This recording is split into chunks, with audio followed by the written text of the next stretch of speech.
give those plants a chance to recover from having been disturbed. And that 3-day window is usually pretty good for that too. So you don't want to go much before 3 days because your weeds might not be photosynthesizing, and you don't want to go much after 3 days because then your crop might be coming up. So it's a really fine balance. If you know for sure that you can watch it and you're going to hit it regardless of the weather, which is not a good plan, then you might be safe. But yeah, it's a little bit dicey. And the other question, the weeds aren't up yet. Should I still, spray my pre-burn? I mean, we could go into the conversation about residual products versus contact-only products, but I think for this case, we'll just talk about contact-only products. And I would say that even if you drive by that field and it doesn't look like there are weeds in it, there are. Go walk in the field and have a close look at the ground. There are often little, small cotyledon weeds, maybe some that are a little bit, obscured by the trash and stuff like that. I think generally there are a lot more weeds in the field than growers think when they're asking this question, and I would really encourage you before you make a decision to go and have a real good walk in your field and really check things out. No, that's great. Ryan, do you want to maybe add a little bit as well? Yeah, I don't think there's really much to add. I think maybe with some of the canolas, you have some more flexibility, obviously, because they're resistant at basically right from when they come out of the ground. So I think if you were to roll the dice with a crop, I guess I'd make sure your wheat is taken care of, and then maybe wait on the canola for weeds to come up if that was something you're looking to do, because you have more flexibility with timing and in crop you can hit it real early with your in crop and then take a second pass. So that's how I would do it, I guess, if you thought the weed populations were really low. Yeah, good comment, Ryan. Like, if you do skip that pre-burn, make sure that you are following up with that in crop or checking that in crop maybe earlier than you normally would. Can you guys touch a little bit on temperature for the springtime? When you guys like to see when it's too cold, when can we start spraying?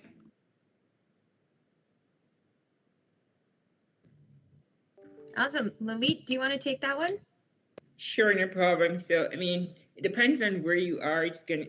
We're going to start seeding when it's very cold, and most of the products that we're going to be using as a pre-burn requires some amount of warmth. Anything about 50 degrees Celsius is going to be good, but we should also look at what the temperatures were like 3 days out, right? So if you look at the forecast, and today's 50, but today's Wednesday, but Thursday, Friday, and Saturdays are going to be 60s or 70s, then I wouldn't recommend spraying today, but I'd say, okay, wait until Friday when you had a warm day before, and this is going to give the plants, because the weeds are going to be actively growing, and then when you hit them with the herbicide, then it's able to be absorbed better and be translocated better. So, temperatures are going to be very important, and you have different products that have different actives that will perform better in cooler or warmer temperatures. And like Corteva's Aralex is very good for cool conditions in the north. So anything with an Aralex is going to be good ahead of canola and cereal crops in the north, yeah.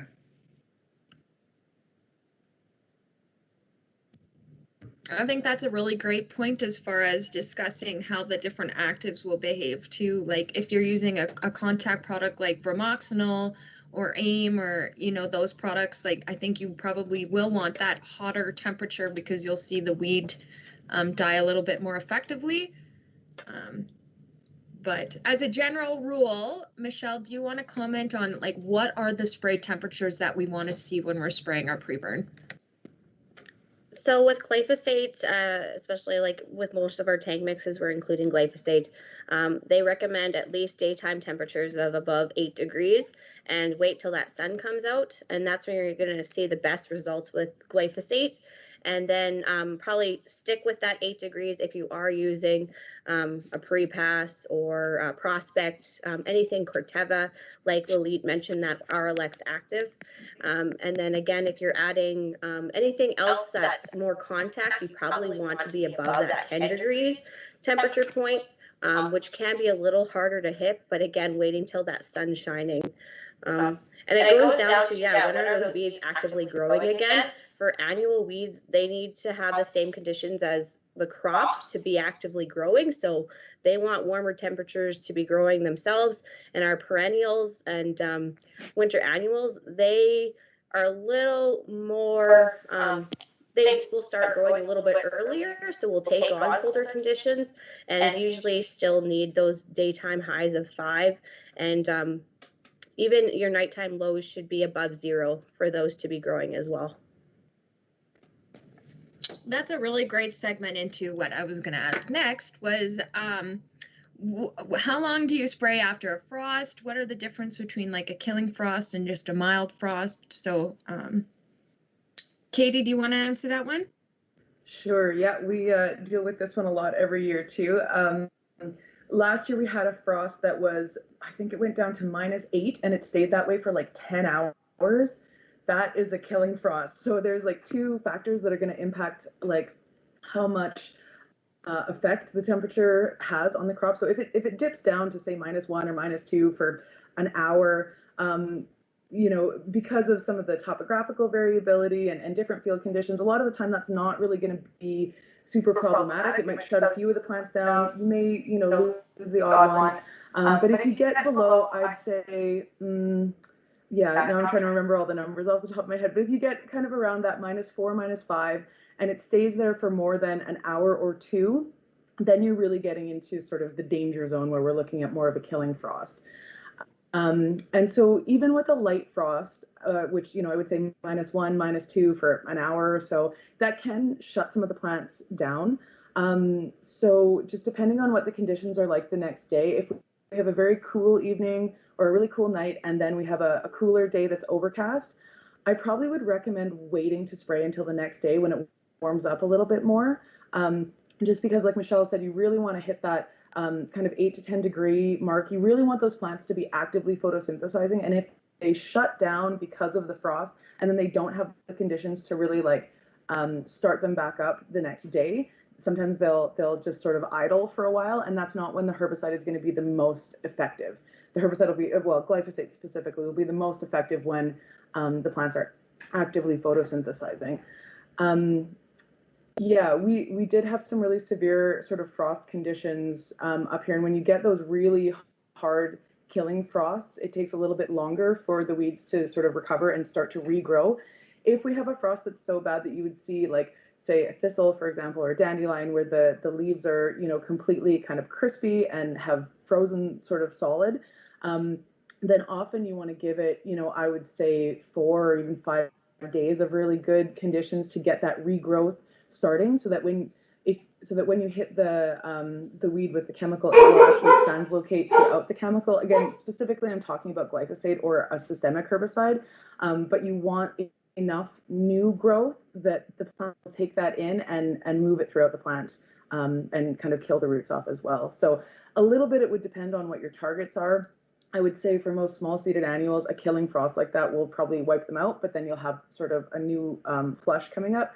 So again, that would be, you know, kind of wait for, I would say 4 or 5 days, depending on conditions, just for that second flush to come up and be ready for the kill.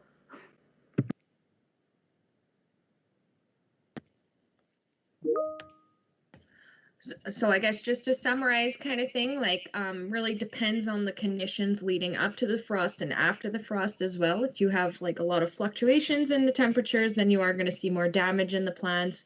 Whereas if things stay nice and cool and consistent, then you might not see that frost do as much damage, unless that frost is really heavy and prolonged for several hours throughout the night.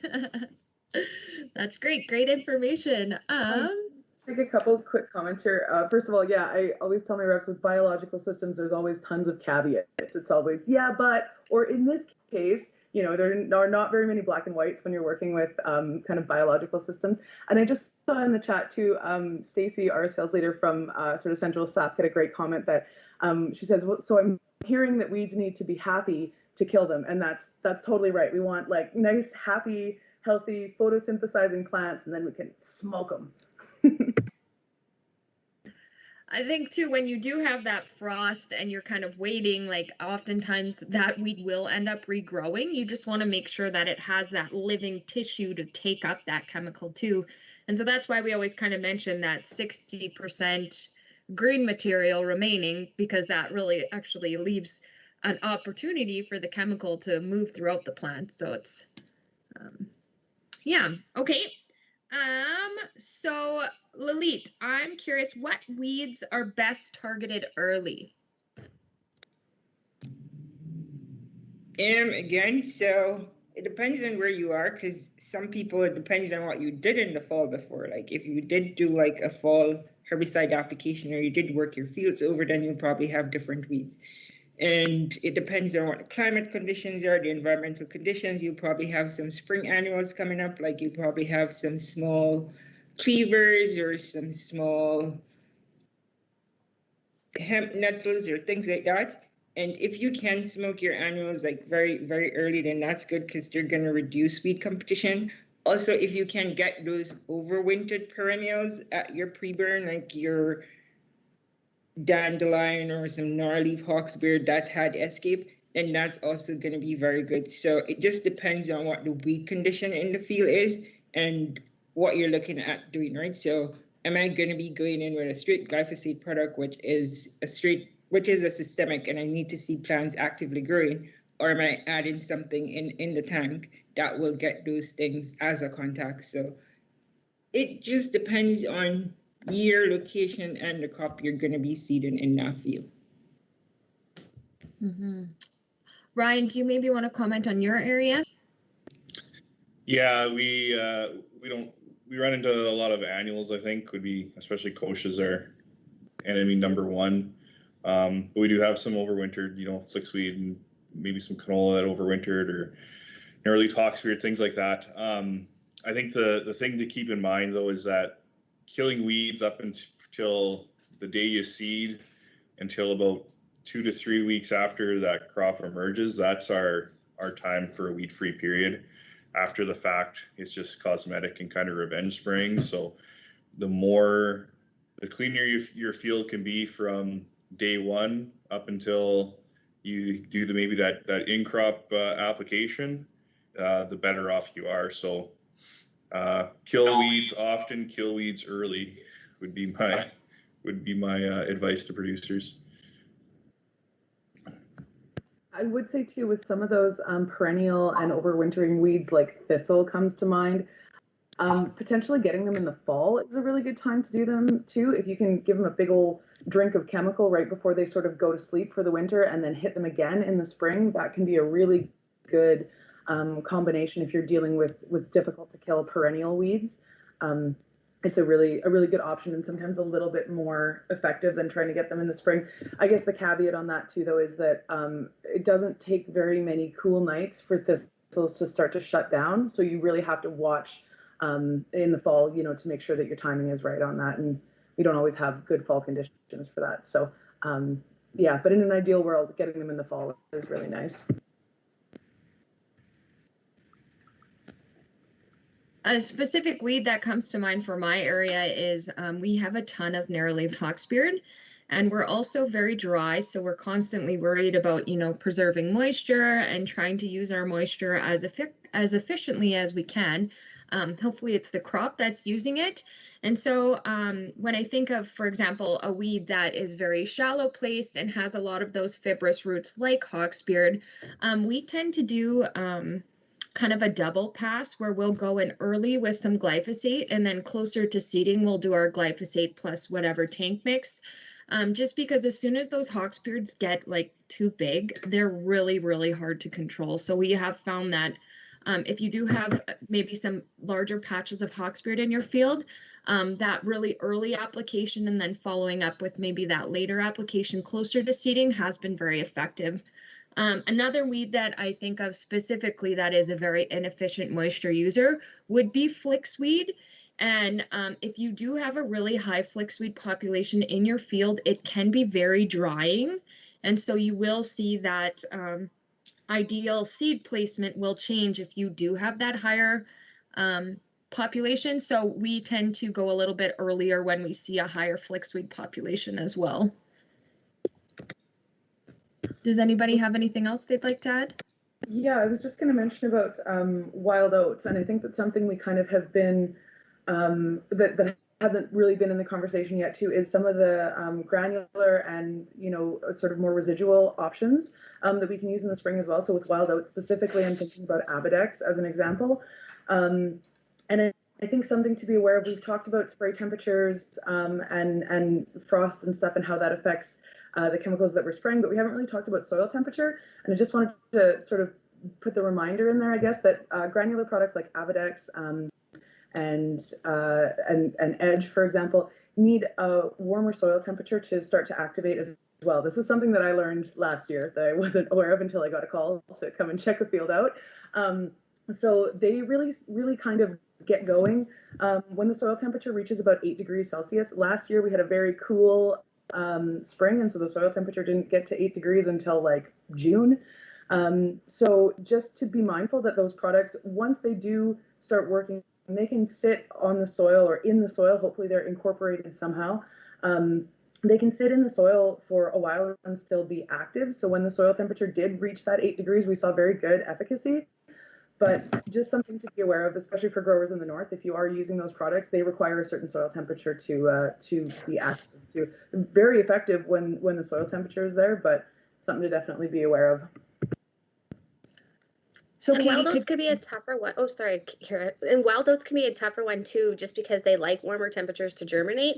So sometimes that's a later control target weed, and using a product with that residual is really in your back pocket to use, because it's going to activate when that temperature gets to the right temperature, and it's going to attack those wild oats before you even know they're there. This might be a controversial opinion, but I feel kind of similarly about kochia in my area, in that we have a lot of really great pre-burn products that can help us get early season control of kochia. In my experience, particularly north of the 16 highway, the kochia doesn't tend to come up very early. It's not usually an early riser as we get further north. So in my opinion, you know, getting kochia control is really important, but I tend to see a lot of kochia flushes sort of, you know, end of May, beginning of June, even into the middle of June. So sometimes I think going in with a you know, kochia focused pre-burn, we may be missing the mark. Like I said, controversial. Yeah, because I would have the opposite opinion. Like kochia is always up before we start seeding in my area, so I guess it would really depend on your soil temperature. But in the south, I think we definitely want to make sure that we're adding in that tank mix too, just to ensure that we aren't getting that resistant kochia, because the kochia is usually one of the first things up in this area. Yeah, it's a bit of mix for us, and like we're in the southeast, but we still not as far south as Kira. Yeah, kochia definitely has been coming up later for us, so trying to control those later flushes has been a bit of a challenge. So encouraging the mix of a contact and a residual, and like moisture has also been an issue. So with a lot of those residual products, you're relying on some moisture activation. So we haven't seen the control we've always depended on with, like, say, your Authorities or your Fierce and Volterras. So almost having to follow up with a contact just before seeding or possibly post seeding, just to control kochia.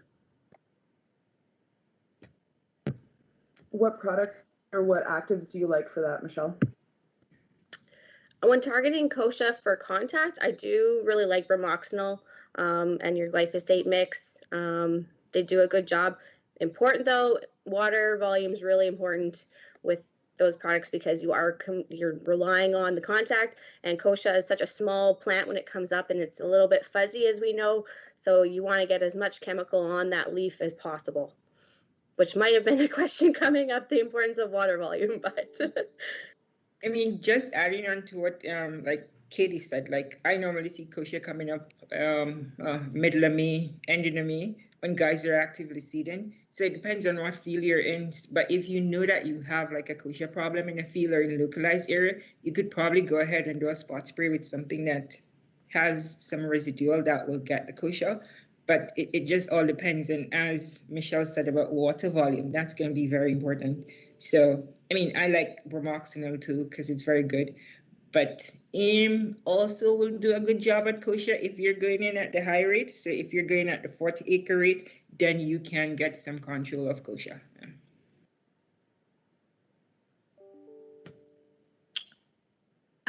Do you want to continue on with the water volume then, Katie or Michelle? Fire away, Katie. Okay.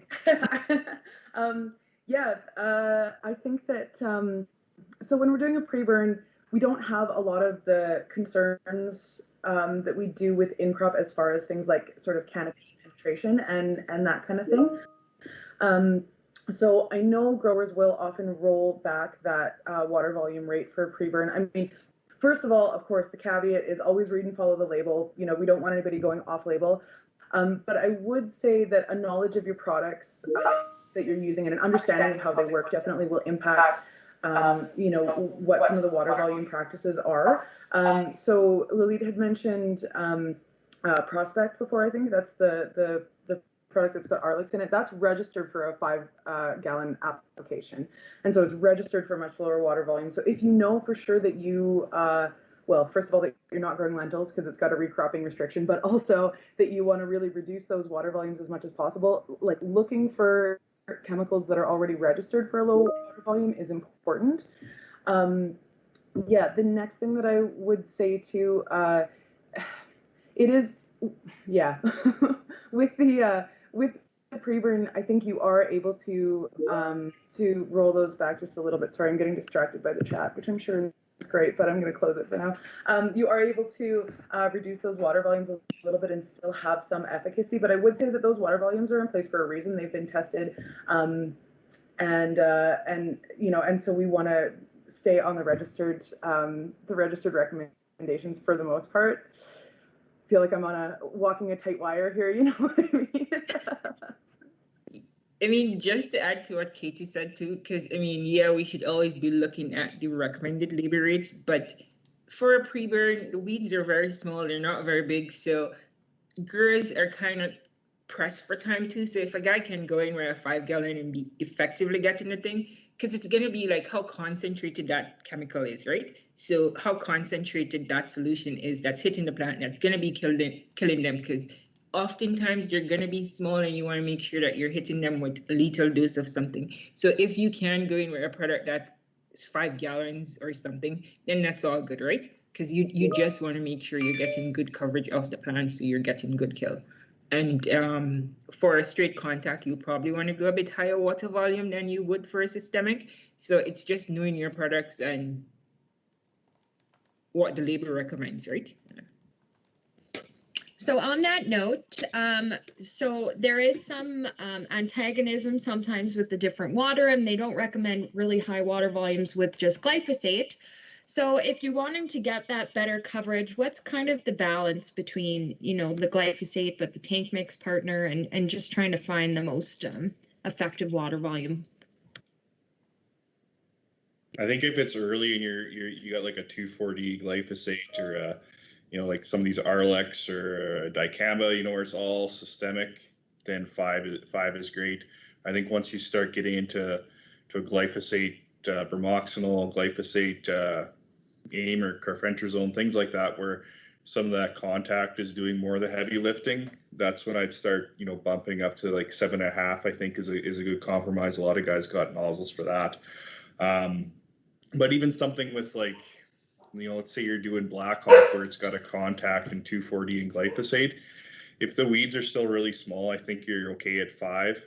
I don't know if you're necessarily gaining much going to 10 to get any extra jam out of that contact. I think the glyphosate and the 2,4-D are doing the bulkier work, and that contact in there is kind of just a nice add-on. But if it was later on, let's say your seeding got delayed and the weeds are a little bit bigger, then I think I might bump it up, like I said, to that 7.5 to give that contact herbicide a little bit more efficacy. So small weeds and early, you can use less water. Systemics, you can use less water. If it's getting later and the weeds are bigger and there's more contact activity, like a Certitude or a Conquer, things like that, that's when you want to bring your water up to that 7.5, that 10 gallons.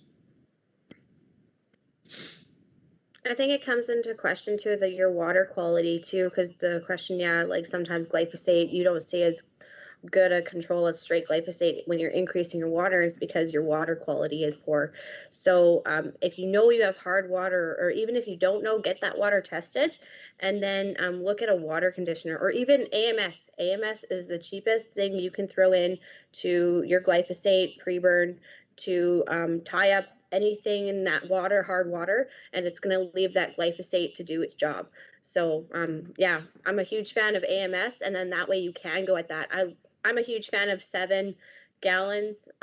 It's a kind of a nice mix, and it's a little more water than 5, which I've seen poor results with 5 gallons on like smaller weeds in our territory. So I'm a huge fan of 7, and we have bad water, so adding AMS in there is the way to go. Yeah, I think a lot of people have worse water than they realize. Just because it's coming out of the municipal well doesn't mean that it's going to be necessarily appropriate. So, spend the $30-40 or whatever it is to get a water test and know for sure. So there's lots of products out there. AMS is a good cheap product. There's other surfactants and water conditioners and things out there. So that'll help you improve water quality. It's the cheapest and the biggest thing in the tank, so you might as well make sure it's the best you can get. We use a lot of soil residual products in our area, just because we do have some kochia issues. We do grow a lot of pulses, and so we do tend to utilize a lot of like those Volterras, Focus, Fierce, Authority. With a product like that, you do want to go at that higher water volume, whether that's doing a separate pass from your glyphosate, or if you're putting them together. I would recommend probably accommodating that tank mix partner of that soil residual product, just so that you are getting the most out of that application. So in those situations, we usually recommend about 10 gallons, just because you're trying to create this layer on the soil surface where you are essentially making a saran wrap layer.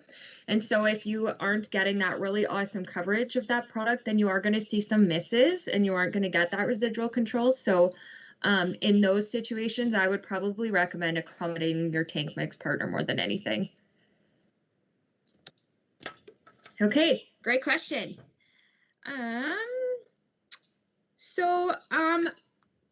Ryan, could you maybe comment too on, I know you guys use a lot of these soil residual products as well.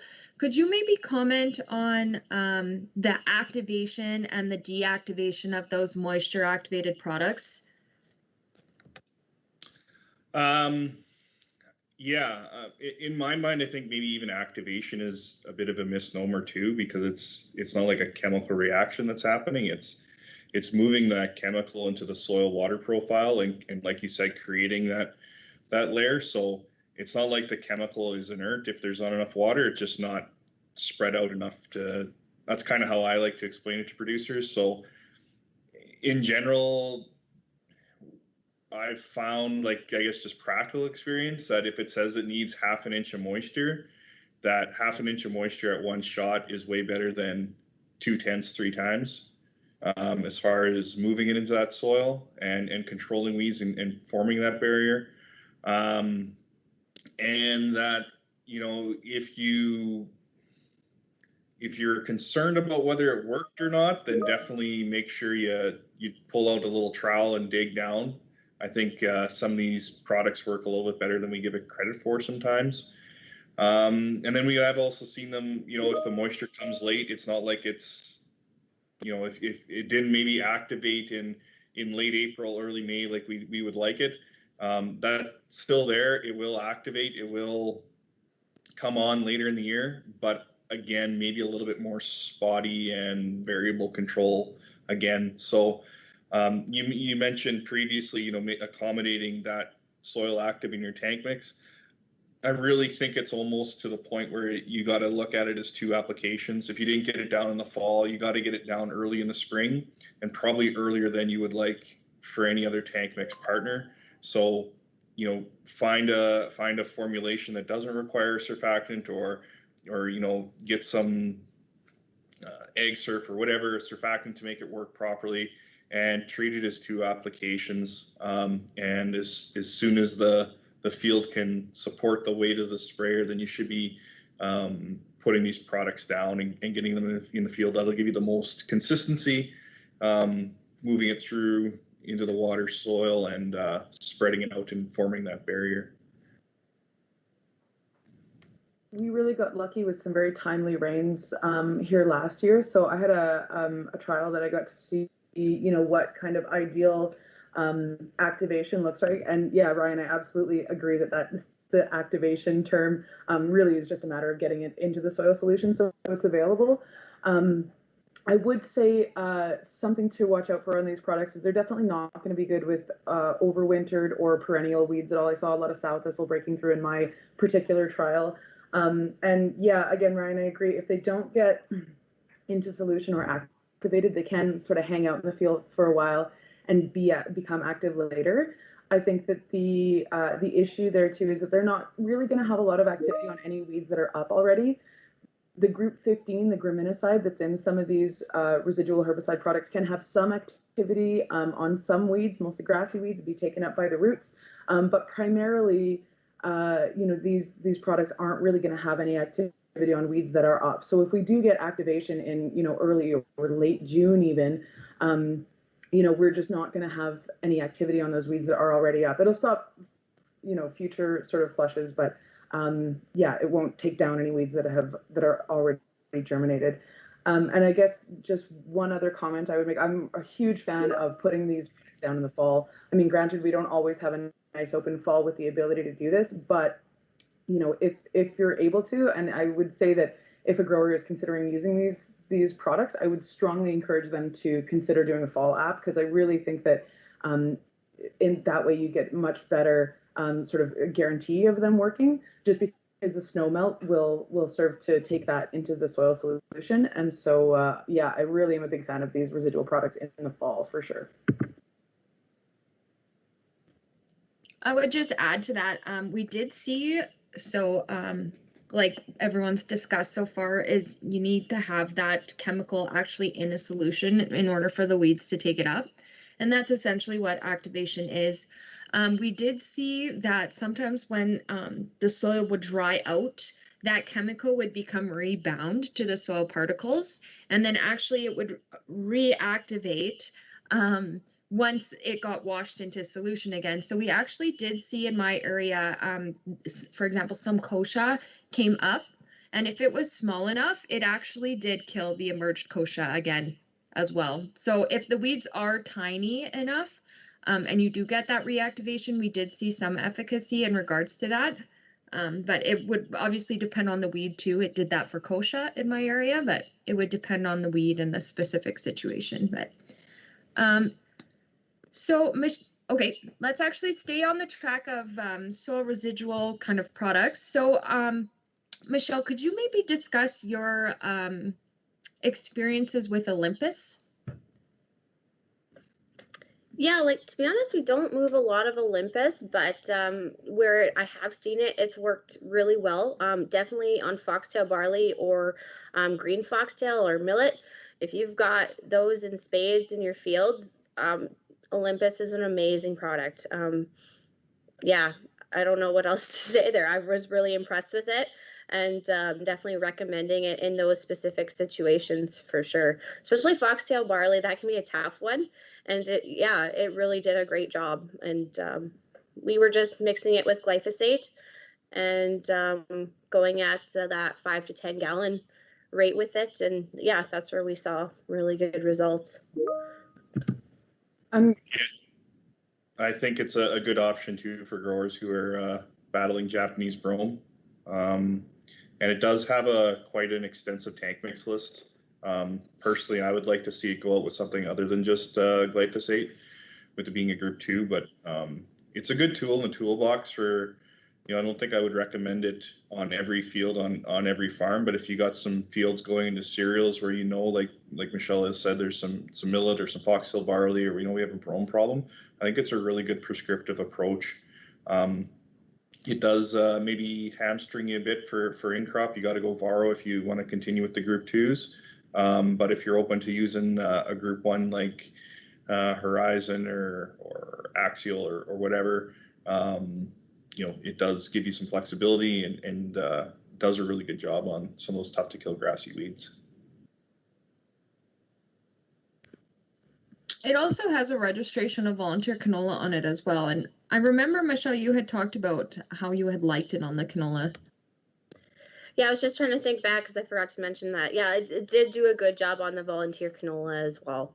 So we weren't battling a huge thick layer of volunteer canola in specific situations, but where we did have it, it did definitely do its job.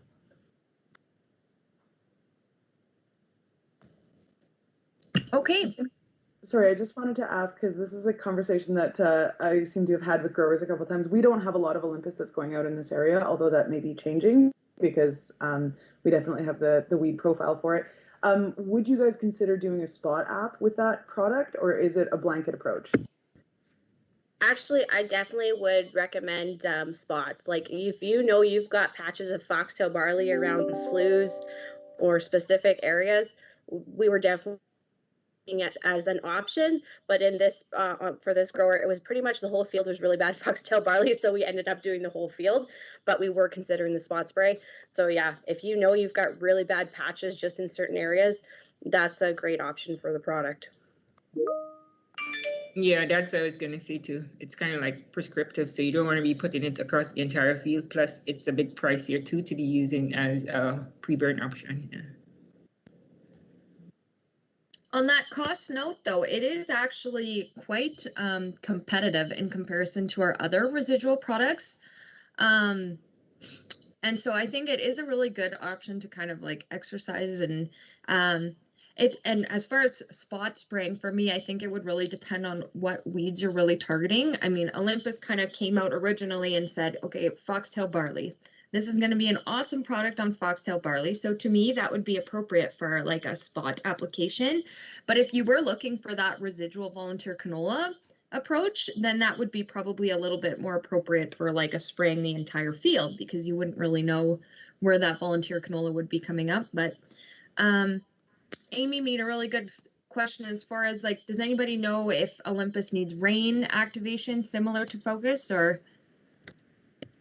Yeah, no. Right? No, it doesn't. No. Yeah. Unlike the Focus and the Fierces and stuff, it doesn't depend on moisture for activation, because I was actually going to say that. So with that being said, it's probably going to be a good option for guys who are in the dry areas who are dependent on moisture to activate those Fierce and Valterias that went down. So yeah. Yeah, I'd say it's more like Everest or Pre-Pass, I guess, as far as use and the way it works. Yeah. Okay. Gonna say. Awesome. Okay, so Ames made a really good comment on saying Corteva has been going out and recommending this 5-gallon application for their water volume for many of their products, which is a change from the normal 10 gallons that we typically recommended in the past. So do we support this new direction, and why do you think that they changed? Michelle, do you want to maybe just comment on what you wrote, and then if anyone else has any opinions? Yeah, so I just commented to Ames, and I know we get this question a lot, and people love to go 5 gallons because you get more acres done, and we accept that, and we understand that. When you can rock and roll in a sprayer across a field and get the whole field done in a tank, that's awesome. So I think it's a move for convenience, makes the products a lot more popular, that's for sure. I know I've got a couple people who they use Corteva products because they know they can use 5 gallons. That's the reason they use them.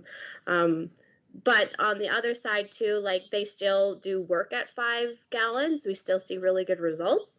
So it's kind of a mix of convenience, and they still work really well.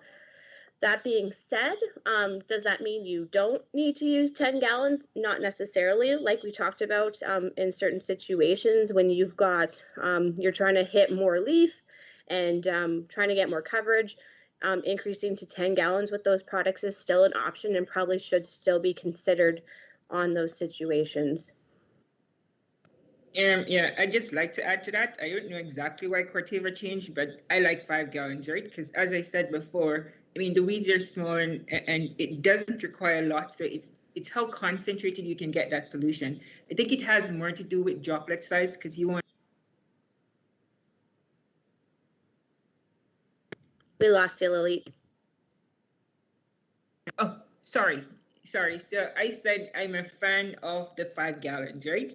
Why Corteva moved to 5? I don't know the exact reason, but you want to have smaller droplets, right? So even if you're going in at 5 gallons, you want to make sure that your spray droplets are small because most of these weeds are going to be very small. And we know how the surface of the leaves are. So you want to make sure that you're having smaller droplets, more concentrated solutions that's hitting these plants. So I think, 5 gallon is really good. And as Michelle said, you can cover way more, lots more acres going at 5 as opposed to going at 10. And yeah. And I think as we discussed like earlier too, as you're kind of like getting further along into the season and the weeds are getting a little bit bigger, then it might, be time to start increasing that water volume. But, early in the season when those weeds are still really small. And I wonder if part of the reason for Corteva's change in stance has to do with having more pre-burns with that Arlex active in it, possibly. I'm not sure, but it does seem very effective at a relatively low water volume. So.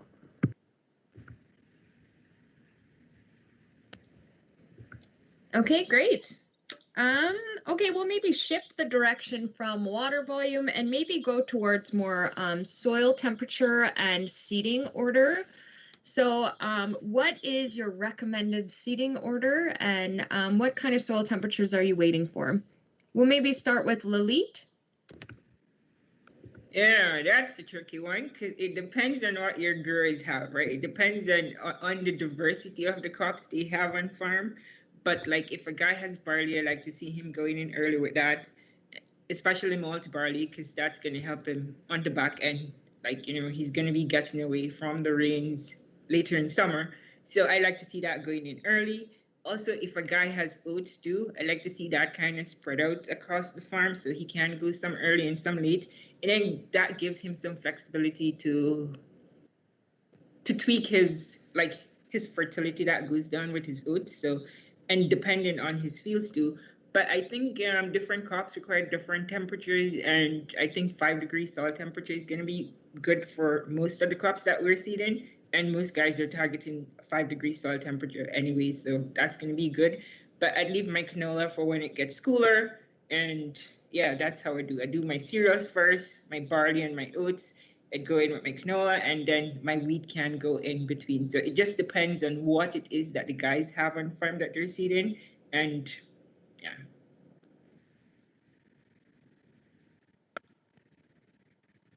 Awesome. So, for pulse growers, where would you kind of fit pulses in that order? Okay, so I have, pulse growers are going to be going in the middle, right? So we're going to go like, I'd say anywhere from the 10 to May all the way to the end of May. So it just depends on what they're growing.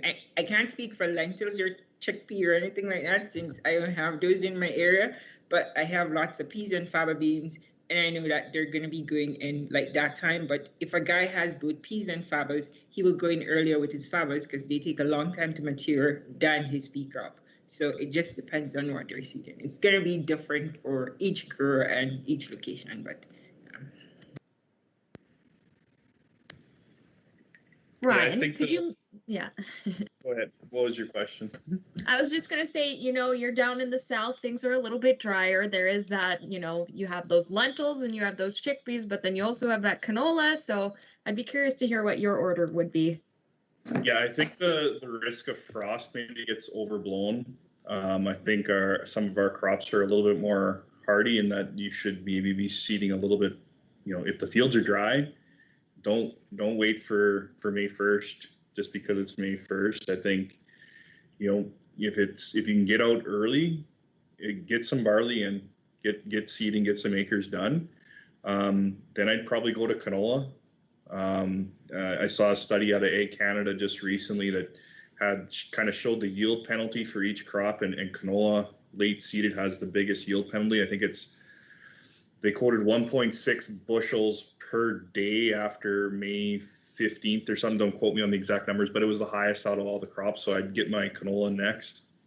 Then I'd switch to lentils, and then I'd finish off with, whatever else I had in my rotation, maybe some durum, some flax or something like that. But if you don't have barley in the rotation, then don't worry about it and start with canola and then go to lentils, and then just for moisture concerns. I think we're, I don't think I've ever, even when we've had a really bad frost, I've seen the canola come back and it hasn't been as bad as guys are worried about. So, yeah, be more concerned about moisture than frost would be my recommendation.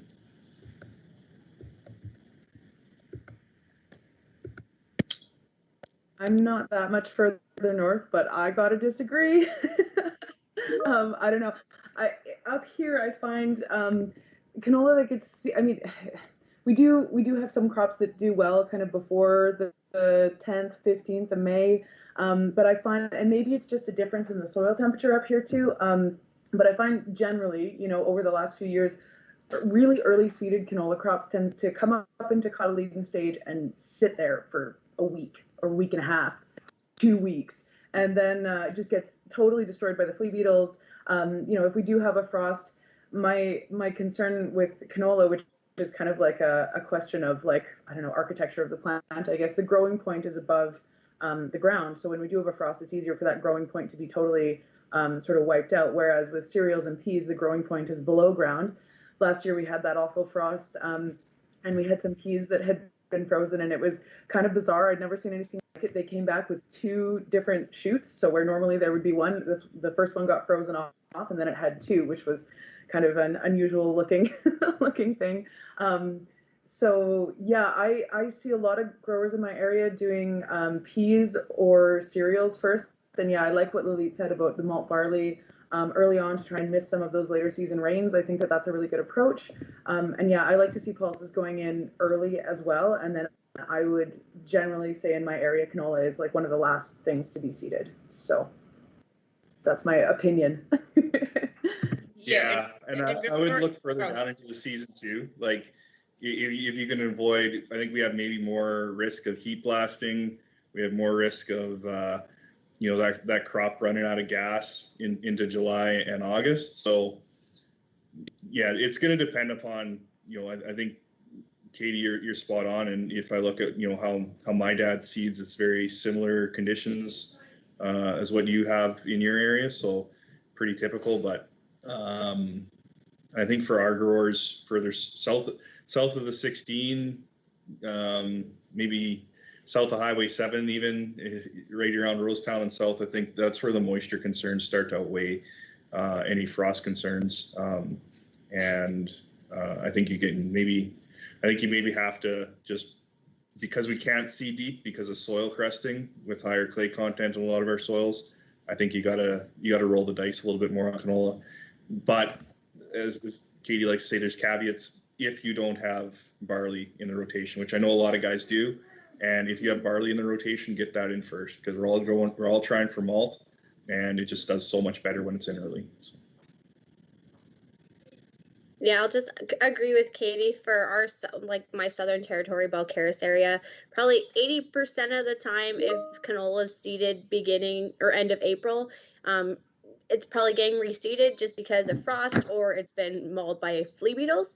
So that's just why we usually see our peas and lentils going first, followed by cereals, and then canola followed last. And then, yeah, sometimes some late seeded cereals at the end if they can get the canola in a little bit earlier, than maybe some oats and stuff like that. And then moving into Raymore Vineyard, we probably don't start seeding until beginning of May. I'd say May 12th is a pretty average day for when everybody's going. And yeah, similar there, like peas probably going first, followed maybe by canola, mix of cereals, and finished up last with the last bit of cereals and canola. So, and that's where we see the best results with any frost. Peas are more, they can take a little more frost damage, same with cereals. Canola, not as hardy. It can take a lot more than we think, but don't like to put it to the test because it doesn't like to be stressed. And we don't like to have it stressed during that flea beetle season either, where it just sits at that one leaf cotyledon stage where it's really susceptible to damage. I just see a comment in the chat here too, and so just to clarify my comments as well. Yeah, Terry, generally, cool soil conditions overall will slow down all of the metabolic processes that have to happen to make the plant sort of emerge. But specifically with canola, what I've seen at least is that it will emerge, but then it doesn't grow very quickly. And that can be a combination of the soil temperature and the air temperature, maybe moisture concerns, things like that.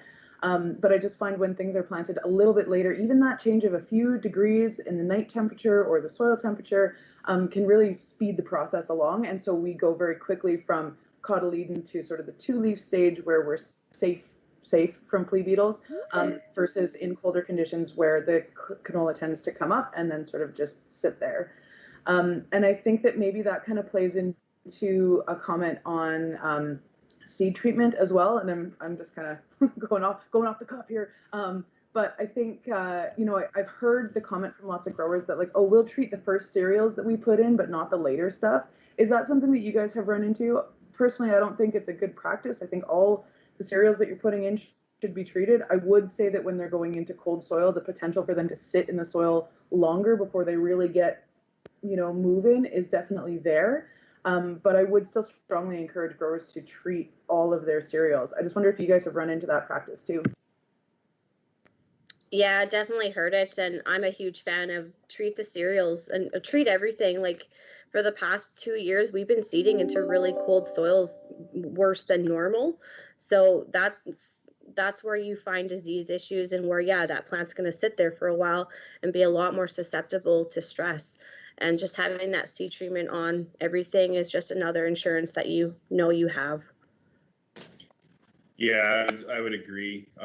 You often hear, well, we had good seed or there's good germ or I don't need to treat, conditions are good. But insects love warm, moist soils just as much as the seed does. If it's cold and dry, Rhizoctonia can come along, right? So there's never any conditions where it's like, oh, well, I have this soil condition, so there's no threat from an insect or a disease. The most important input that we have is the seed. Can't grow much of a crop without the seed, so you should take every opportunity to protect it and give it as much opportunity to grow a healthy, vigorous crop as you can. Give yourself the best emergence as you can. So yeah, I can see the argument maybe for saving a few dollars, but there's probably maybe some better places to reduce costs if that's your reasoning behind not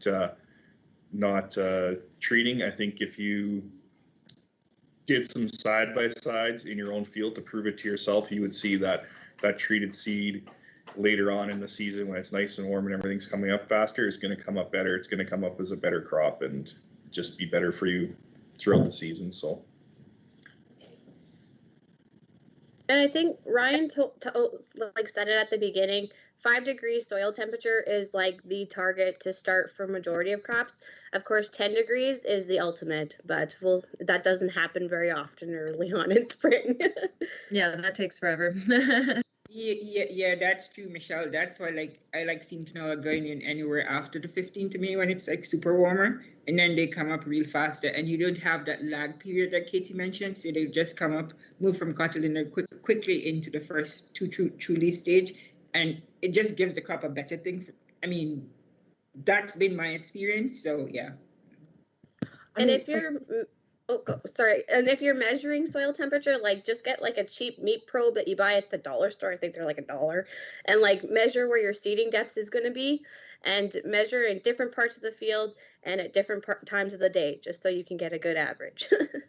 Yeah, I really like the digital ones. If you can find a digital thermometer, that is my preference. And then the other thing too, which I think is kind of a misconception, is don't just shove it into the ground. You actually want to measure the depth that you'll be seeding at. So dig down a little hole and measure, horizontally, what is the temperature at, an inch maybe, or wherever you're intending to go. I just kind of a really general comment on soil temperature too. It's my understanding, and you guys feel free to jump in on this too if I'm mistaken, but a lot of the microbial processes that are happening in the soil don't really sort of start, functioning or happening very quickly until about 8 degrees. That's sort of that golden golden temperature where a lot of the microbial processes in the soil kind of kick on or like kick in a high gear. And so that's a really important sort of number when you're thinking about what's going on in the soil. And so when I'm talking about those microbial processes, I mean things that, like for example, convert nutrients into plant available forms and that kind of stuff. It's not to say that below the temperature that those processes don't exist at all. They happen just at a much slower rate. And at 8 degrees, things really start to take off. Yeah, so that kind of ties in, Katie, to if you're relying on straight inoculants on your peas for your nitrogen supply, you're not going to be very happy because, yeah, that microbial activity is not going to be kicking in until later, and it takes a while for those nodules to form on peas. So that's where it's important to have a good fertility plan with the seed row and close to that seed so the peas have a good start before that nodulation starts to get going. Side note. All right. Awesome. I guess just to give the opinion of the South, I like to seed my canola early because we have major issues with heat blasting. We have a nice long season where we can kind of use some of those longer maturing varieties as well. So I especially like to put those in early. I think there's just some different management considerations you need to have when you are deciding to seed your canola early. So there is that lag period. It does happen where that cotyledon to two-leaf stage can take a little bit longer. So you do need to be prepared for some flea beetle issues, whether that's, having something set up where you have someone that's going to go out there and scout, or you have maybe a little bit of extra seed treatment on your canola seed, just knowing that you are going to seed it early. You can take some approaches like that, like maybe getting some lumiderm or some buteo starch on your seed. The other thing is you tend to need to be prepared for that in-crop application a little bit earlier because some of those weeds might not be emerged before the canola comes up. So you probably are going to want to spray your in-crop a little bit earlier.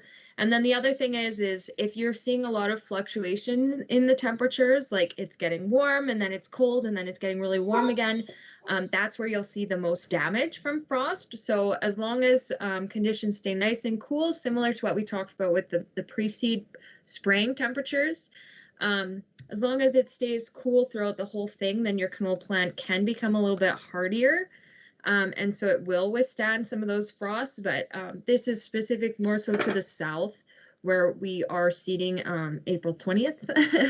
And so we typically start with a little bit of cereals. I tend to like to break up my durum just so that if Fusarium head blight becomes a concern, we do have that wider window to spray. So I'll usually start with some durum or some barley. Then I'll go to either some lentils or canola. And then kind of I finish off with durum at the end too, just to break up that durum window. But I guess I just was kind of curious, what would you guys say would be the appropriate time that people can start edge? Like we are starting to see some, like all the snow is starting to melt and we are seeing those warmer temperatures. So when do you typically recommend guys to start applying their edge, and what are some best management practices in regards to applying edge?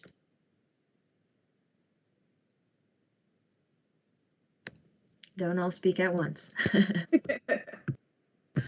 I think, again, coming back to that soil sort of temperature conversation, I think you can get it on early, but I wouldn't expect a lot of activity until that soil is warming up for sure. And I just would really sort of remind guys too that incorporation is so important with those products because they can photodegrade, which means the light breaks them down if they're sitting on top, and also they can gas off. And so it's really, really important to get those products covered up. And I would say as long as you're using those kind of good practices, you can potentially go quite early in the spring. I don't see an issue with that. Maybe I'm wrong. Yeah, I mean, just don't expect that activity to really take off until the soil warms up a little bit. Yeah, I'd say get it done as early as you can. I mean, Gowan recommends 10 days before seeding. Workload, it's a labor intensive operation, so you can't get many acres done in a day. So you don't want to, if you got 3,000 acres of edge to do, you don't want to dawdle too much. Yeah, just like the your Fierce or Focus or any of those other soil applied products. I think, or I would err on the cautious side of being too early as opposed to too late. So. Yeah, I think Gowan says as soon as that snow is gone and you're able to drive in that field, you're able to apply the products. And that could be used as a tool to warm up those fields too, because you're exposing that black soil. Does anybody want to comment on the idea of letting the snow melt the edge into the ground? No, don't do That it. is not supported. That's not a thing. It's, I mean, It's not urea. yeah, and it's not some of these other soil active herbicides, which even in that case, you don't want to be putting it on the snow. That's not how it works.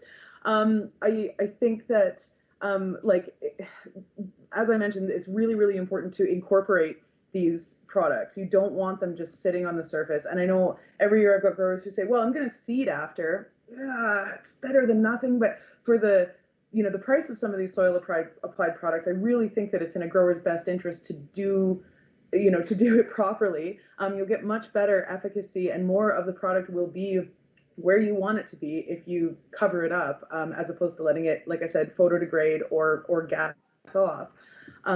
And I don't know how you would possibly incorporate it when it's sitting on top of the snow, and that's a perfect place for it to gas off and be broken down by the sunlight. So I think that, you know, yeah, I think it's kind of wasting money, in my opinion. Yeah, I know in our area that harrow application doesn't usually happen, especially with edge, but I feel you pay more of a penalty with Avidex for not harrowing as compared to edge. Like if you're going to apply both of them and you only harrow one of them, you better harrow the Avidex applied field, I think. So that makes sense. That being said, Gowan did say that you'll see a 50% reduction in the efficacy of edge for the times that you don't incorporate it. So, I mean, to be rated for control of, for example, kochia, you need at least above like an 80% control rating. So if you aren't going to incorporate that, you would drop that control rating down to a 40%, which is just suppression at best. So I would definitely recommend doing that incorporation. Just go out once the snow is melted and once you can get into the field, apply it, incorporate it once. And even if you do that second incorporation with the seeding, which is a pretty common thing that I'll recommend, like incorporate it once and then incorporate it in the opposite direction of when you're seeding, you will see the best efficacy of those products. But yeah. Okay. Let's see here. Okay, I would actually like to just kind of turn it now to what does invigorate mean and why are companies selling by seed size now? Who would like to go? Because seed size and proper seeding rates is more important than I think producers realize. Proper plant stand populations translate into more vigorous, even crops and higher yields. And so, you know, seeding at 5 pounds per acre is a good target, I guess, but it's when we have various different seed sizes, you could end up with 10 plants per square foot or 3 plants per square foot. And the same goes for wheat, the same goes for flax, for barley. So, you know, follow the recommendations for Invigorate. I would follow the recommendations if I was buying a different company's seed and I knew the 1,000 seed weight. And I would always add the 1,000 seed weight or the 1,000 kernel weight test to my seed test and get that number for my durum and my lentils and everything else and seed at an appropriate rate and make sure that your plant population is where you want it to be. So. And I think that that's the big thing is even though we're like calibrating the drills as like pounds per acre, once those seeds hit the field, like the point of seeding at a certain rate is not necessarily to put down X number of pounds per acre. The actual intention is to get X number of plants per square foot, right? And like Ryan said, that can really vary a lot. I will just maybe add another layer to this question too. I had a really interesting conversation with a grower the other day, and he asked me if variable rate seeding is something that I'd seen or heard of. I said I hadn't heard of anybody that's doing it in this area, but I wonder if you guys want to comment a little bit on that as well.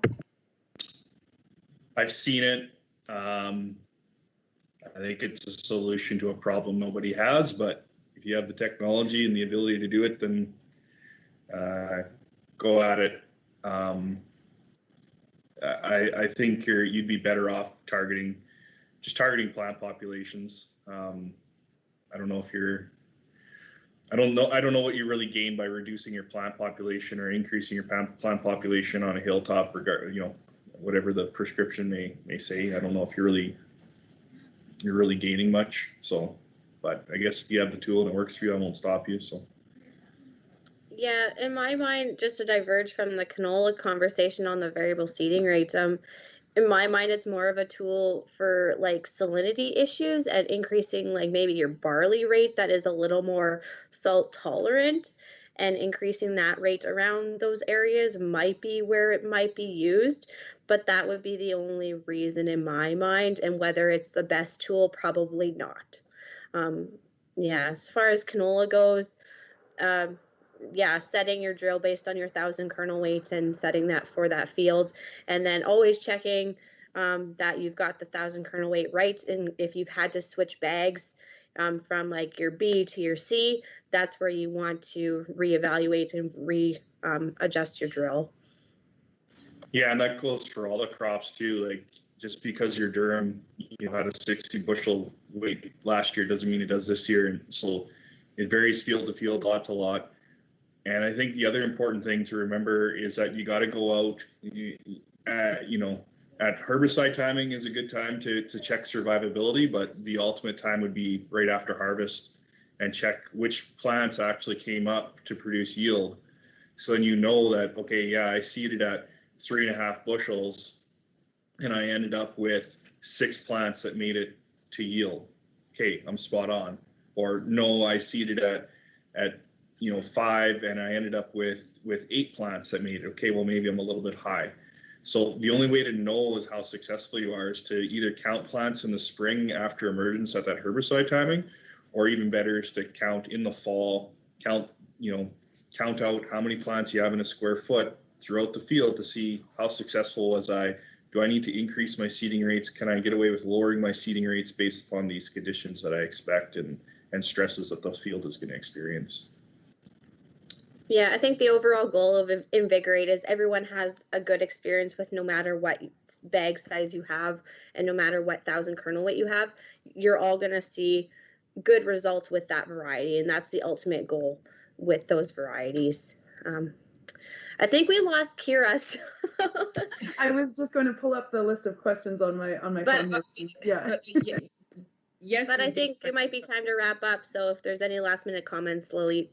Yeah, so just to answer Kira's question, so Invigorate is really a term coined by BASF, but it all has to do with seeding based on your 1,000 kernel weight for a specific target population. So it won't be Invigorate for every single thing, but it's just using 1,000 kernel weight to help you to determine what your ultimate target plant population should be at the end of the day. Yeah.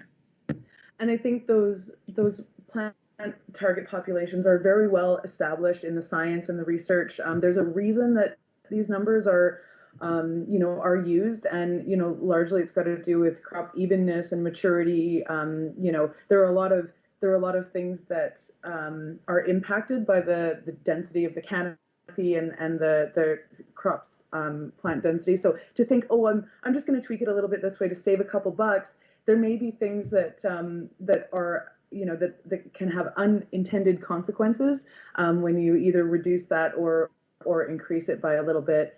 And so I think it is really important to keep those targets in mind, because they are have been researched and found. I would say cereals would be the place where there's a little bit more wiggle room in my experience, but with canola specifically, it's very well researched and found out that this is the optimum plant stand density for a reason.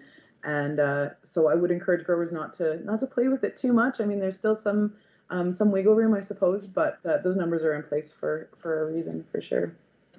Yeah, and BSF, that number of your pounds per acre is going to come right on the bag. But please, for every other variety of canola that you're seeding, check the 1,000 kernel weight and do the math and adjust your rates for those bags as well, because those are going to vary in weights as well. So, oh, got Kira back. So if you want to wrap it up, Kira. Yeah, sorry about that, guys. My internet kicked out. Okay, well, if anybody has any other questions, please feel free to reach out to us and we'd be happy to help you out. Thank you everyone so much for your time today. I hope that the information that we provided was valuable and you feel a little more prepared for seeding as it's coming right around the corner. And yeah, everybody have a great day.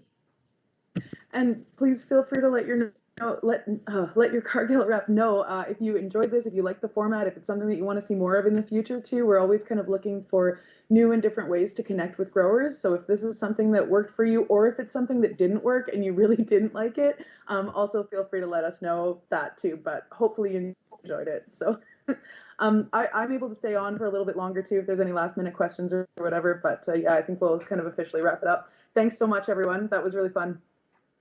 Thanks, everyone.